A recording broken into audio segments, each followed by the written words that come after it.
Hey guys, welcome to Y&R Daily Update YouTube channel. Today's topics: the rinse Y&R January 18.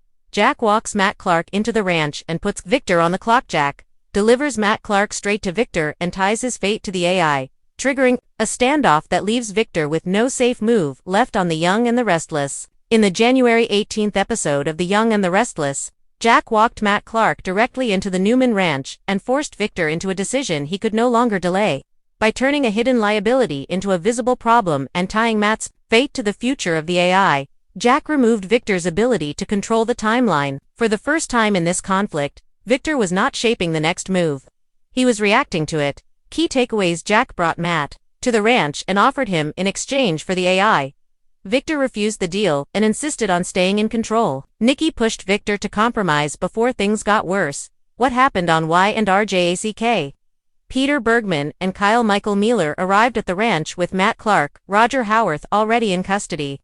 Jack made it clear that he was willing to hand Matt over in exchange for the AI, presenting it not as a threat but as a transaction. Victor Eric Breeden tried to dismiss Matt as irrelevant, insisting he was no longer a problem.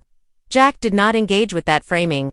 When Victor demanded proof, Jack had Matt brought in, making his presence undeniable and immediate. Nikki Melody Thomas Scott urged Victor to give Jack what he wanted so they could finally remove Matt from their lives. Adam Mark Grossman questioned whether Jack would really destroy the AI if Victor refused.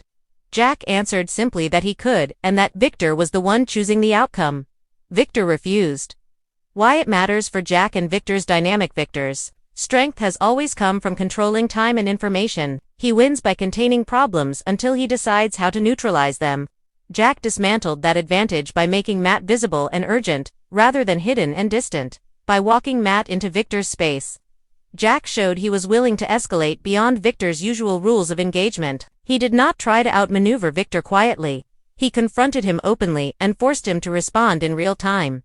Nikki's reaction revealed what this moment truly threatened. This was not just about corporate power or leverage. It was about family, safety, and the consequences of leaving Matt's situation unresolved. Jack did not defeat Victor. He destabilized him. The fallout for Victor and Nikki: Victor now faces a situation he cannot delay or spin. He can surrender the AI and lose control of a major asset.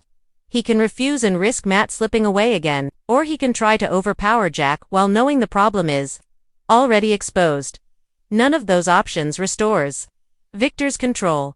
Jack changed the nature of the conflict by forcing it into the open and onto Victor's timetable instead of his own. This is no longer a slow-burning feud. It is a countdown, and Victor is no longer the one setting the clock.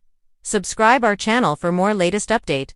For years on The Young and the Restless, Victor Newman has controlled the tempo of every war he fights. He decides when pressure is applied, when threats escalate, and when mercy is offered, usually on his terms and only when it benefits him. Time has always been Victor's greatest ally. He waits people out. He exhausts them. He lets panic do the work for him. That's why January 18th's episode of The Rinse marks such a seismic shift. Jack Abbott doesn't just confront Victor, he rewrites the rules of engagement. By physically walking Matt Clark into the Newman Ranch, Jack does something far more dangerous than issuing threats or launching he puts Victor on the clock, and for the first time in a very long time, Victor Newman is the one running out of time. Why the setting matters. The ranch is Victor's fortress. Nothing about Jack's move is accidental, especially the location. The Newman Ranch isn't just Victor's home, it's his stronghold. It's where he regains control after defeats intimidates enemies on his own turf reinforces his sense of dominance by bringing Matt Clark directly into that space. Jack sends a crystal clear message. I'm not afraid of your ground, your rules, or your intimidation. Jack doesn't meet Victor in a boardroom. He doesn't meet him in public. He meets him at home. That alone destabilizes the power dynamic. Matt Clark. From shadow player to living leverage, Matt Clark has hovered over recent storylines like a loaded gun, dangerous, unpredictable, and always one move away from detonating someone's life. Until now, Matt has been a bargaining chip, a threat behind the scenes, a man everyone talks about. But no one truly controls Jack. Walking Matt into the ranch transforms him from a shadow into a living consequence. Victor can no longer pretend Matt is someone else's problem. Matt is now standing in Victor's line of sight. Jack's strategy has shifted and Victor knows it. What makes this moment extraordinary isn't aggression, it's clarity. Jack isn't yelling. He isn't posturing, he isn't bluffing. He's presenting Victor with a deadline. That's new. Victor is used to dictating timelines. He applies pressure slowly, forcing others to crack first. Jack reversing that tactic is not just bold, it's psychologically precise. Jack understands that Victor's real fear isn't exposure or loss, it's loss of control. Putting Victor on the clock is the ultimate provocation. When Jack puts Victor on the clock, he's doing more than demanding action. He's saying, you don't get to stall. You don't get to manipulate the pace. You don't get to decide when this ends. For a man like Victor Newman, that's intolerable. Victor thrives on patience. Jack weaponizes urgency. Victor's reaction says everything. Victor doesn't explode the way he usually does. Instead, he tightens. That restrained reaction is more revealing than rage. It signals that Victor understands exactly what Jack has done and why it's dangerous. Jack hasn't trapped Victor physically, he's trapped him strategically. Why Matt Clark is the perfect pressure point. Matt Clark isn't just a criminal or a schemer, he's a liability with knowledge. His existence threatens Victor's moral authority, the image of control he projects to his family, the illusion that Victor always cleans up his own messes by presenting Matt directly. Jack forces Victor to confront the consequences of past choices without the buffer of intermediaries. No fixers. No delay. No plausible deniability. Jack's evolution comes full circle. This moment doesn't happen in isolation. It's the payoff for years of character growth. Old Jack would have attacked too early, overplayed. His hand let emotion override strategy. This Jack waits. This Jack calculates. This Jack strikes when Victor least expects it. Walking Matt into the ranch isn't impulsive, it's surgical. Why Victor can't simply crush this normally? Victor would neutralize a threat like Matt through intimidation or elimination, but Jack's presence changes the equation. If Victor moves too aggressively now, he confirms guilt, he validates Jack's position, he exposes himself to scrutiny. Jack has cornered Victor into a rare position where every option carries risk. Nick's silent role adds another layer. One of the most underplayed but crucial elements of this storyline is Nikki. Victor has always relied on Nikki as emotional reinforcement, moral justification, a stabilizing presence. Jack's maneuver indirectly tests that dynamic by escalating the situation in such a controlled way. Jack forces Nikki to confront a question she's long avoided. How far is too far? Victor may still command fear, but Nikki's silence carries weight, and Victor knows it. The Rinse perspective. This is how you beat Victor Newman from the Rinse standpoint.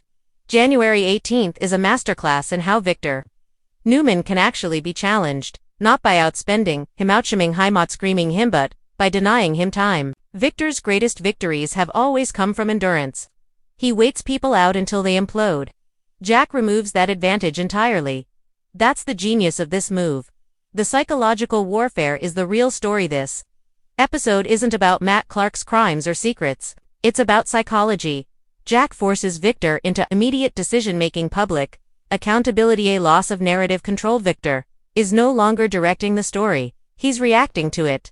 Why this feels like a turning point, not a stunt. Y&R has staged many confrontations between Jack and Victor over the years. Most end with the status quo intact. This one feels different, because Jack doesn't seek validation. He doesn't demand victory. He doesn't quality necessite, simply sets a boundary and enforces it. That maturity changes everything. The fallout will be widespread. Putting Victor on the clock doesn't just affect Victor, it ripples outward. Nick and Adam will feel the tension. Nikki will be forced to choose alignment. All eyes will reassess loyalty when Victor loses control of timing. Everyone around him becomes unpredictable. Could this backfire on Jack? Of course. Victor Newman is never truly harmless. A cornered Victor is often at his most dangerous. But Jack appears ready for that. He's no longer trying to beat Victor at his own game. He's playing a different one entirely. Matt Clark's fate is almost secondary. What happens to Matt Clark may ultimately matter less than what his presence exposes. Matt is proof. Matt is leverage. Matt is the clock ticking in the room. Jack doesn't need Matt to survive. He needs Victor to squirm. Final thoughts. Jack Abbott changes the rules. January 18th. The Rinse isn't about one confrontation, it's about a shift in power philosophy. Jack Abbott doesn't overpower Victor Newman. He outgrows him by walking Matt Clark into the Newman ranch. Jack proves he's no longer fighting from fear or resentment. He's fighting from clarity.